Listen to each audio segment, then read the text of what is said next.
If your chords feel like they're missing something, they probably are. I'm gonna show you how to turn flat, emotionless chords like this into melodies like this.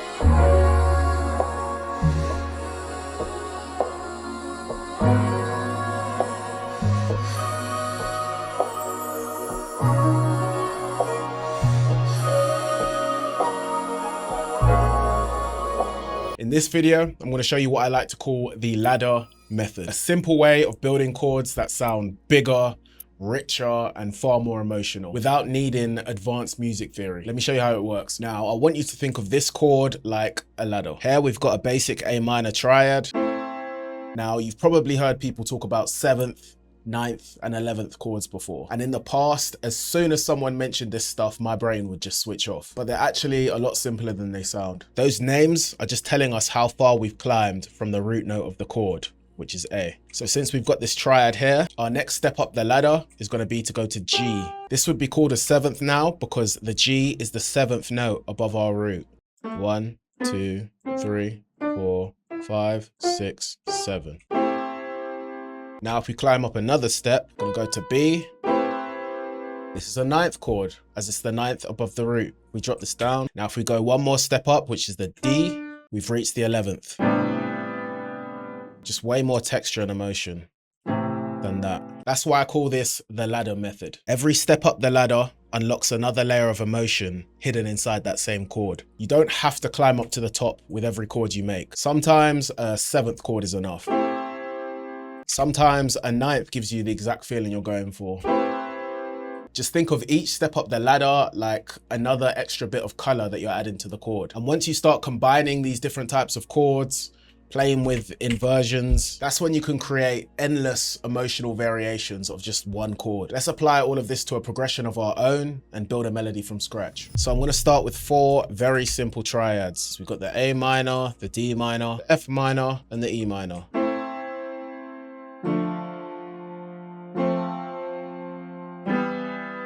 Sounds cool, but it's a bit boring, so let's start climbing. Now for this A minor chord, I'll start by adding a 7th, then a 9th, then an 11th. Now for the D minor, let's add a 7th, a 9th, and an 11th. Now for the F minor, let's add a 7th, then a 9th. I don't really think this needs an 11th, so let's just keep it at a 9th. For this E minor, add a 7th, a 9th, and the 11th. That sounds cool, but there's still something that I don't really like. All of these chords feel like everything's fighting for the same space. So what I want to do is take this root note, drop it down, do the same with this, the same with this, the same with this.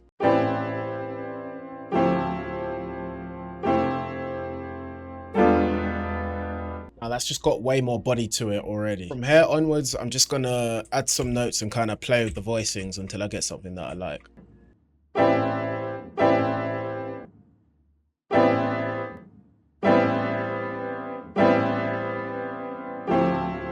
Maybe let's take these 2 bottom ones and then pitch them up. Let's try pitching this up too. Maybe we can copy what we had here, up here. And I might edit this one, go outside the scale a little bit.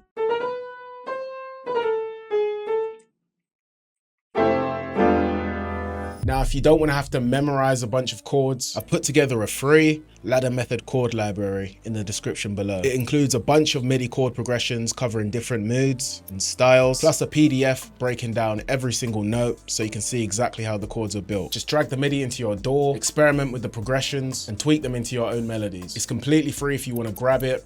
Link in description. All right, now I'm gonna take these chords and just stretch them out a bit so it's a bit slower. Gives it a nice amount of space to it, makes it sound a bit sadder. Now what I'm going to do is slightly strum these chords because we don't want it to sound too on time and robotic.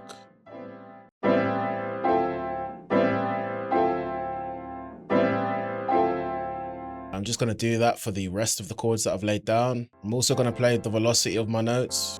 The fuck? Just going to use Alt S to strum this one.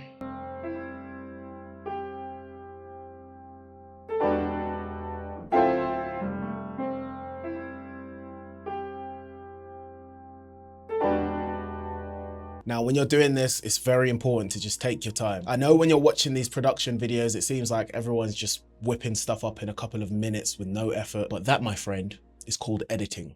Take your time.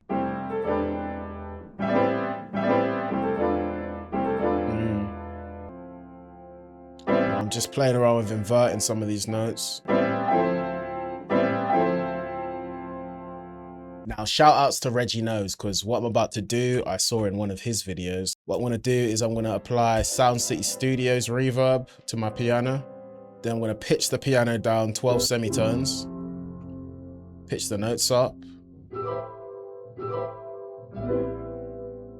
Then I'm gonna go on the master, and pitch the master up as well.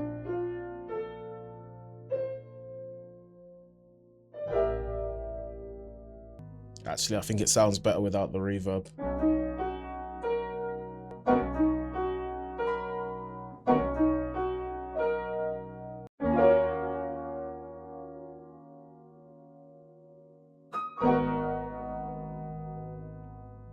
Now I'm gonna go into my Oni Analog Lab bank. Let's grab these strings. I've just copied in those same piano notes.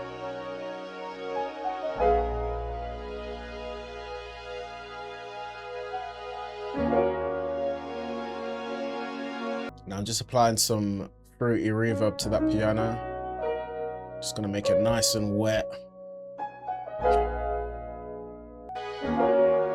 Now I'm just doing an EQ on those strings.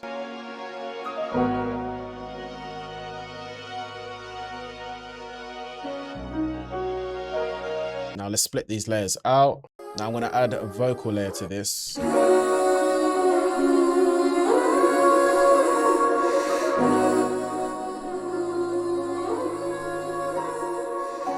Oh man, it complements the piano so well.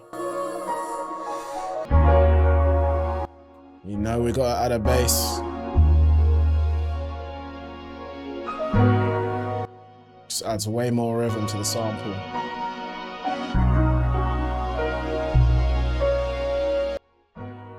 Now I'm just gonna cut a gap.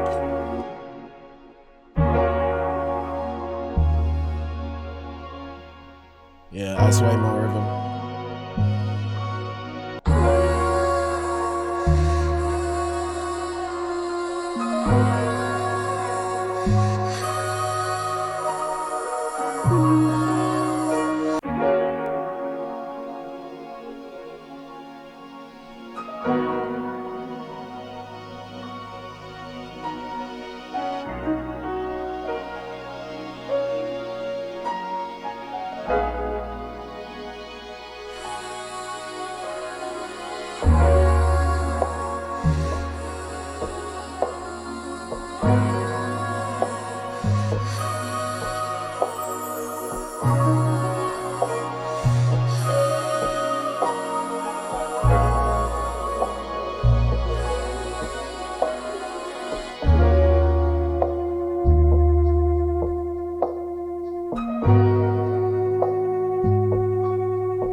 Now that you guys know about the ladder method, there is one more melody technique that changed my life, and you'll be able to check that out right here.